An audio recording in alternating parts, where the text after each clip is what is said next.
Hello, I'm Steve Jones, editor of Travel Today, and welcome to the Travel Today Wrap, where we briefly recap the major stories from the travel industry from the past 7 days.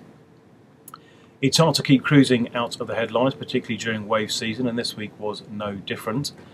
But there were conflicting fortunes for some of the operators. P&O's Pacific Sun limped back to Newcastle early from a voyage having suffered engine trouble. The next departure was also delayed by 24 hours.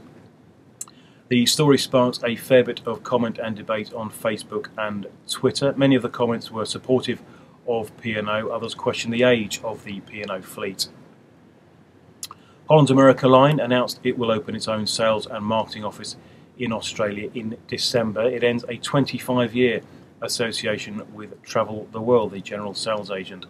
The move didn't come as a surprise to Travel the World, or in fact anybody else. It's been long rumoured, and came as the cruise line announced a 25% increase in capacity for 2012-13. Royal Caribbean also announced an increase in capacity for 2012-13. It will bring the Celebrity Solstice to Australian waters, and that'll be the newest and largest liner operating locally.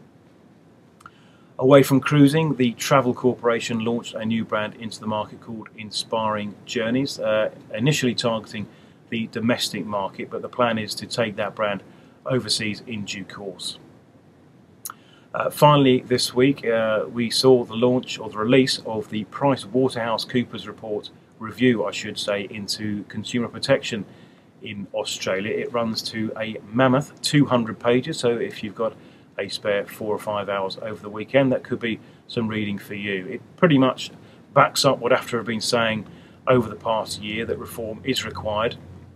It's a long, drawn-out process. The industry now has until April the 1st to make its submissions before that goes any further. That's it for now. Thanks for watching. We'll be back next week with another Travel Today wrap. Until then, have a good weekend, and we'll see you soon.